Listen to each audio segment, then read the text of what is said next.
प्रवेश के पवित्र और सामर्थ्य नाम में आप सबको नमस्कार। समय है कि हम परमेश्वर के वचन को, संदेश को सुने।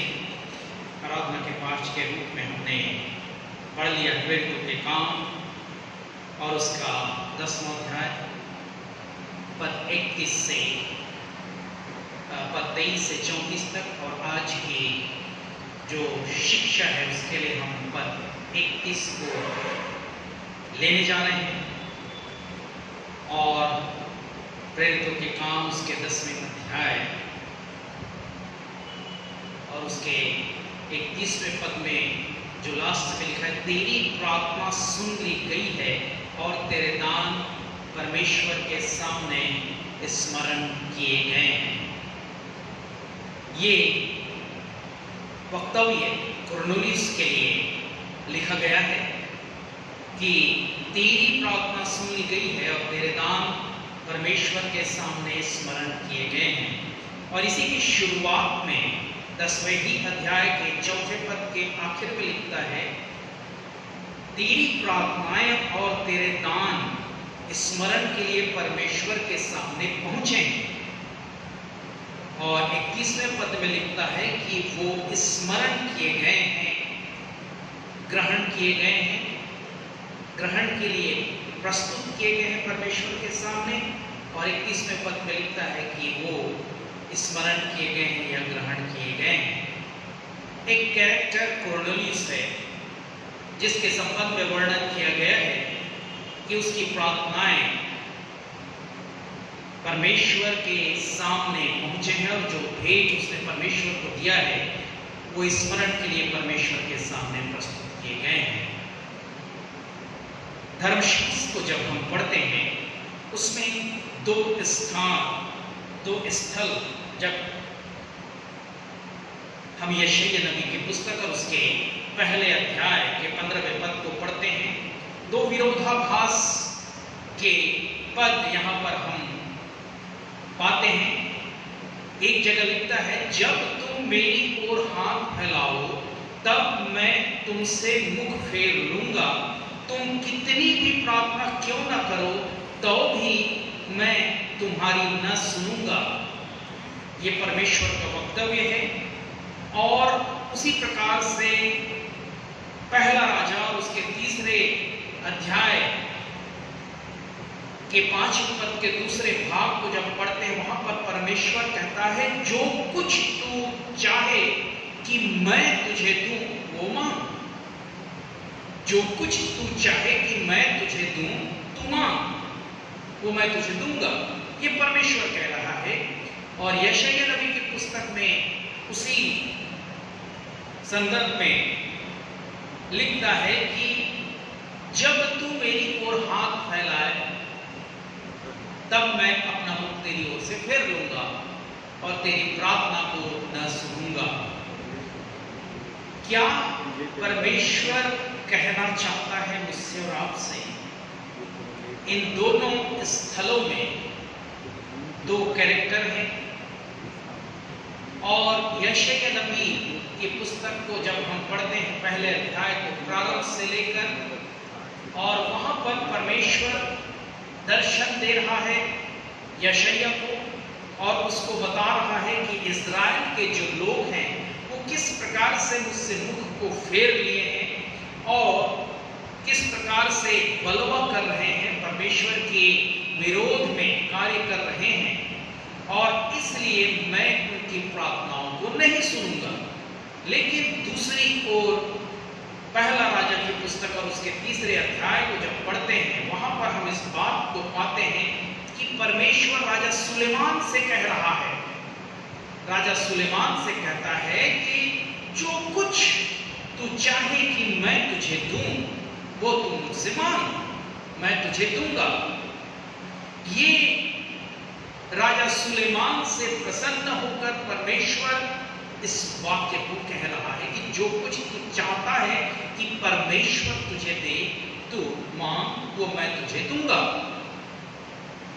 कई बार हमारे मन में इस प्रकार के संदेह आते हैं कि हमारी प्रार्थनाएं सुनी क्यों नहीं जा रही हैं। एक तरफ परमेश्वर हमारी प्रार्थनाओं को सुनने का और जो कुछ हम मांगे उसे देने की प्रतिज्ञा कर रहा है। परंतु दूसरी ओर वो ये भी कहता है कि चाहे तू अपनी हाथ फैलाकर मुझसे मांग, तो भी मैं तेरी नहीं सुनूंगा, तेरी प्रार्थनाओं को स्वीकार नहीं करूंगा। यदि हम थोड़ा सा गहराई में जाकर इन प्रार्थनाओं को स्मरण करें, सबसे पहले जो आराधना का पाठ आज हमारे सामने पढ़ा गया कुरनेलियुस के संबंध में, यहाँ पर कुरनेलियुस का जो कैरेक्टर है उसके संबंध में लिखता है 10वें प्रेरितों के काम 10वें अध्याय के 2 पद में, वो सबसे पहला क्या था? भक्त था। व्यक्तिगत स्वयं के जीवन में वो एक भक्त था, परमेश्वर का वो एक भक्त था, साथ ही साथ अपने सारे घराने समेत परमेश्वर से डरता था। पहला गुण, वो स्वयं परमेश्वर का भय मानने वाला था, परमेश्वर का भक्त था, और न केवल वो स्वयं परमेश्वर का भय मानने वाला था, वो अपने पूरे घराने को इस शिक्षा को दिया था कि हमको परमेश्वर का भय मानना है, परमेश्वर की आज्ञाओं का पालन करना है, वगैरह वगैरह। जो कुछ भी परमेश्वर के वचन में लिखा है उन सब बातों को वो न केवल मानता था वरन पूरे परिवार को वो इस बात की शिक्षा को देता था कि इन आज्ञाओं को मानना है। साथ ही साथ केवल वो आत्मिक रूप से, अंदरूनी रूप से वो कार्य कर रहा है, बाहर से कुछ दिख नहीं रहा है, ऐसा नहीं था। यहां पर लिखता है यहूदी लोगों को वो बहुत दान भी देता था और बराबर परमेश्वर से प्रार्थना किया करता था। ये एक कैरेक्टर है कुरनेलियुस जिसके संबंध में परमेश्वर का वचन यहां पर कह रहा है कि इस प्रकार का गुण यदि तुम्हारे अंदर है तो परमेश्वर अवश्य ही तुम्हारी प्रार्थनाओं को सुनेगा। और यहाँ पर कुरनेलियुस के कैरेक्टर के संबंध में जो वर्णन किया गया है उसके अनुसार उसे तुरंत दर्शन मिल रहा है। एक स्वर्गदूत उसके सामने आकर खड़ा हो गया और क्या कहता है कि तेरी प्रार्थनाएं और तेरे दान जो तूने यहूदियों को दिए हैं वे परमेश्वर के सामने स्मरण के लिए पहुंच गए हैं। आज जो भी कार्य हम करते हैं, चाहे वो दान देने का हो, चाहे प्रार्थना करने का हो, चाहे किसी अच्छे सामरी के समान किया जाने वाला कार्य ही क्यों ना हो, यदि हम परमेश्वर का भक्त हैं, परमेश्वर के भक्त हैं, परमेश्वर का भय मानने वाले हैं, अपने घराने को सही और उत्तम शिक्षा देने वाले हैं, तो ये सारी चीजें जो प्रार्थनाएं और दान और सामरी का कार्य, एक अच्छे सामरी का कार्य जो हम करते हैं, वो सब परमेश्वर के सामने पहुंचाए जाते हैं। और न केवल वो परमेश्वर के सामने पहुंचाए जाते हैं, यहां पर निर्णय उसका ये हो गया है कि वो प्रार्थनाएं सुन ली जाती हैं और वो दान परमेश्वर के सामने स्मरण के लिए ग्रहण कर लिए जाते हैं। इस प्रकार की प्रार्थनाएं जब हम करते हैं तो परमेश्वर हमारी प्रार्थनाओं को सुनता है। लेकिन यशायाह नबी की पुस्तक में जिस प्रकार से लिखता है कि मैं तुम्हारी न सुनूंगा, मैं तुम्हारी प्रार्थनाओं को स्मरण नहीं करूंगा। देखिए, पहला शाऊल की पुस्तक और उसके 28वें अध्याय को जब हम पढ़ते हैं और वहां पर इस बात को पाते हैं कि जब शाऊल ने यहोवा से पूछा तब यहोवा ने ना तो स्वप्न के द्वारा उसे उत्तर दिया, ना उरीम के द्वारा, ना भविष्यद्वक्ताओं के द्वारा। एक अभिषिक्त जन है परमेश्वर का, वो परमेश्वर से प्रार्थना कर रहा है और उसके संबंध में लिखा है कि परमेश्वर उसकी प्रार्थनाओं का उत्तर नहीं दे रहा है, परमेश्वर की प्रार्थनाओं को सुन नहीं रहा है, परमेश्वर के सामने उसकी प्रार्थनाएं पहुंचाई ही नहीं जा रही हैं, ना तो भविष्यद्वक्ताओं के द्वारा उसे न ही स्वप्न के द्वारा परमेश्वर उसे कोई जवाब दे रहा है। क्यों? क्यों? क्योंकि उसने परमेश्वर की आज्ञा का पालन करना छोड़ दिया है। वो परमेश्वर का भय मानना बंद कर दिया है। इसलिए परमेश्वर उसकी प्रार्थनाओं को नहीं सुन रहा है। उसी प्रकार से नीति वचन की पुस्तक को जब हम पढ़ते हैं और उसके 28वें अध्याय को, वहां पर उसके 9वें पद में लिखता है, जो अपना कान व्यवस्था सुनने से मोड़ लेता है, जो परमेश्वर के वचन को सुनने से और मानने से अपना मुख फेर लेता है, उसके संबंध में लिखता, उसकी प्रार्थना घृणित ठहरती है। उसकी प्रार्थना घृणित ठहरती है। ये सब बहुत से ऐसे कारण हैं जिनकी वजह से परमेश्वर हमारी प्रार्थनाओं को सुनता नहीं है। गलातियों के पुस्तक 6वें अध्याय के 8वें पद को जब हम पढ़ते हैं, तुम ठट्ठा उड़ाने वालों में शामिल हो। लूका 18:14 में कहता है, तुम्हारे मन में घमंड भरा हुआ है।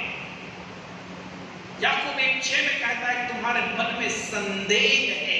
जब तुम प्रार्थना करते हो तो तुम्हारे मन में संदेह होता है कि मेरी प्रार्थनाएं पता नहीं सुनी जाएंगी कि नहीं सुनी जाएंगी, मेरी प्रार्थनाएं परमेश्वर के सम्मुख प्रस्तुत किए जाएंगे या नहीं। इस प्रकार के संशय और संदेह हमारे मन में होता है। लेकिन जिस प्रकार से पहला राजा 3 अध्याय के 5वें पद में परमेश्वर की प्रतिज्ञा है सुलेमान के लिए, एक परमेश्वर का भक्त कुर्नेलियुस भी उसी के समान है जिसकी प्रार्थना सुनी गई है। राजा सुलेमान भी परमेश्वर का भय मानने वाला है, परमेश्वर के आज्ञाओं का पालन करने वाला है। परमेश्वर यहाँ पर उससे कह रहा है कि किस प्रकार का कार्य करने वाला राजा सुलेमान है। उसके 28वें अध्याय, माफ कीजिएगा, परमेश्वर की आज्ञा, परमेश्वर के वचन को सुनना, परमेश्वर की आज्ञा का पालन करना वगैरह वगैरह सब कुछ।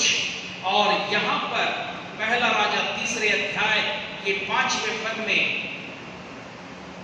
परमेश्वर सुलेमान से बातचीत कर रहा है और कह रहा है कि जो कुछ तू चाहे मैं तुझे दूं, वो मुझसे मांग। लेकिन राजा सुलेमान क्या मांगता है परमेश्वर से? तू अपने दास को अपनी प्रजा का न्याय करने के लिए समझने की ऐसी शक्ति दे कि मैं भले बुरे को परख सकूं, क्योंकि कौन ऐसा है कि तेरी इतनी बड़ी प्रजा का न्याय कर सके। एक समझने की परख, एक बुद्धि, एक ज्ञान को राजा सुलेमान परमेश्वर से मांग रहा है। परमेश्वर क्या कहता है? तेरे मांगने और चिंता करने के पहले तुम्हारा परमेश्वर ये जानता है कि तुम्हारे लिए क्या जरूरी है, क्या अच्छा है। परमेश्वर ये जानता था कि राजा सुलेमान क्या मांगने वाला है। तब परमेश्वर यहाँ पर राजा सुलेमान के उस निवेदन को सुनकर क्या वरदान देता है? इसलिए कि तूने यह वरदान मांगा है और ना तो दीर्घायु, लंबी आयु मांगा, ना धन, ना शत्रुओं को नाश करने के लिए कोई शक्ति मांगा, परंतु समझने के लिए विवेक का वरदान मांगा है। इसलिए सुन, मैं तेरे वचन के अनुसार करता हूं, तुझे बुद्धि और विवेक तो मैं देता हूं जो तूने मुझे मांगा है। लेकिन उससे आगे यहां तक कि तेरे समान न तो तुझसे पहले कभी कोई हुआ और न कभी कोई होगा। फिर जो तूने नहीं मांगा, अर्थात धन, महिमा, वह भी मैं तुझे यहां तक देता हूं कि तेरे जीवन भर कोई राजा तेरे तुल्य न होगा।